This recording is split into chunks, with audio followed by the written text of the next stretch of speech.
A top police official is facing intense scrutiny following alarming reports that link him directly to the death of a social media influencer and teacher. Credible sources have revealed to The Star that the influencer, a father of a young family, beloved high school teacher, and outspoken social media figure, was brutally tortured inside Karura Forest, a prominent Nairobi green space. He was allegedly beaten into a coma, there before being taken unconscious to Central Police Station, where he died. This account contradicts initial police claims of self-inflicted injuries. The controversy gained significant traction after the Star newspaper emerged with details alleging that the official and his personal driver were present when the influencer was purportedly tortured and killed while handcuffed. Here are more details from the Star newspaper. It reads, Albert Ojwang, the father of a young family, beloved high school teacher, and outspoken social media influencer, was tortured inside Karura Forest before he was taken unconscious to Central Police Station, where he died, credible sources have revealed to The Star. Contrary to the conflicting accounts by police of what transpired, a clear picture has emerged of a carefully planned secret operation involving powerful figures within the security establishment. Sources close to the ongoing investigation say between 9:35 p.m. and 1:39 a.m., the time of Ojwang's death as recorded in the occurrence book, he was removed from his cell and taken to Karura Forest. The truth is, Ojwang was in good condition when booked, but when he was moved later that night, tortured and returned nearly lifeless, said a source familiar with the case, who spoke on condition of anonymity. IPOA Deputy Chairperson Anne Wanjiku confirmed before the Senate that the CCTV system at Central Police Station, especially near the cell holding Ojwang, was interfered with. One of the key findings was that the CCTV systems located at the OCS office had been interfered with, Wanjiku said on Wednesday. According to multiple sources, a private vehicle was used to ferry Ojwang from the station to Karura Forest. This was after the DCI vehicle that had transported him from his home in Homa Bay to Nairobi was discharged. The truth is that Ojwang was delivered to the Central Police Station by the officers who arrested him while in good condition and booked, but he was again moved out that night to a forest along Kiambu Road where he was tortured, said a source aware of the events but who sought anonymity so that he could speak freely. Inside the forest, he was allegedly beaten unconscious, kicked, punched and assaulted while still handcuffed by a group of officers, including a senior police figure and his driver. When Ojwang slipped into a coma, his assailants reportedly panicked. They bundled him back into the private vehicle and returned him to Central Police Station just after 1 a.m. Some station officers allegedly objected to taking a bleeding unresponsive man into custody, but were overruled. An order came from above to book him. Ojwang was placed in a solitary cell. Petty suspects were reportedly released that night to make space. The DCI vehicle used to bring him from Homa Bay was dismissed.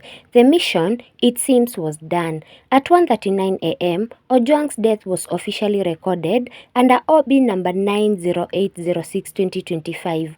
On Wednesday, Inspector General of Police Douglas Kanja said officers wanted to know who killed Ojwang and why, and called on the Independent Policing Oversight Authority IPOA to conduct speedy investigations into the death. Let us give IPOA an opportunity to conduct quick investigations so that we can know what happened, he said, insisting that the interference with CCTV at Central was under IPOA probe. What started as a routine booking at Central Police Station on the night of Saturday, June 7th, ended in tragedy and outrage.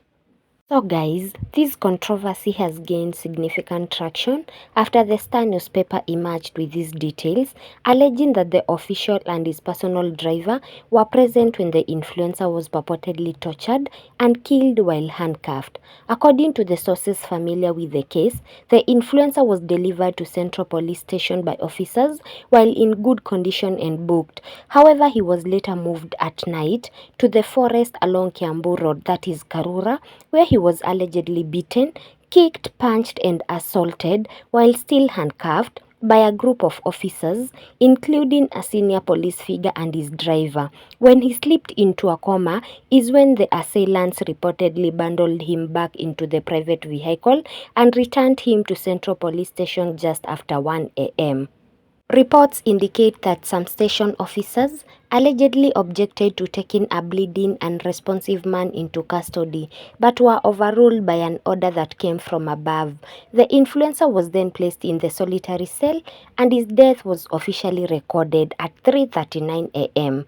The official's alleged role has ignited widespread criticism and condemnation across social media and political spheres. Social media users have accused senior police leadership, including the official, of orchestrating extrajudicial killings.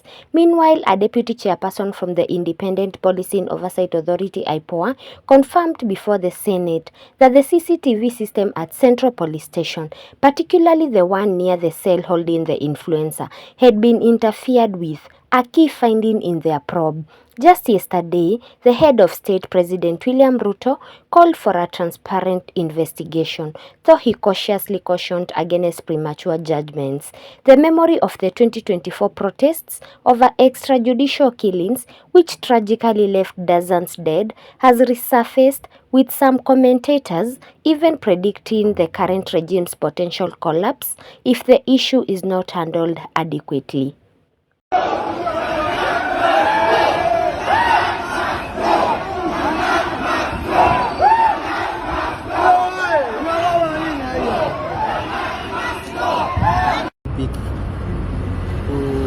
Kuenda Ringa na kurudi, akaniambia kwamba amerudi, na mama yake akatukaribisha na chakula. Wakati tunakula, mimi na baba yake mdogo tulikuwa tuko kwa nyumba, yeye na mke wake pamoja na mtoto wake na mama yake walikuwa wanakula nje na watoto wengine wa ndugu yangu. Nikasikia sauti ya pikipiki inakuja hapo kwenye boma. Nikatoka ndani ya nyumba ili nilaki wageni ambao wamekuja kwangu, maana ni kawaida yangu wageni wakija mpaka wakaribishe. Walipoingia na pikipiki zilikuja 3. Pikipiki 2 zilikuja kwa nyuma ya boma, moja ilikuja kwa mbele ya boma. Hizo pikipiki zilikuwa zimebeba watu 2 kila pikipiki. Walipofika nikawaambia karibuni, hapa ni kwangu. Wakajitambulisha wao ni maafisa wa polisi.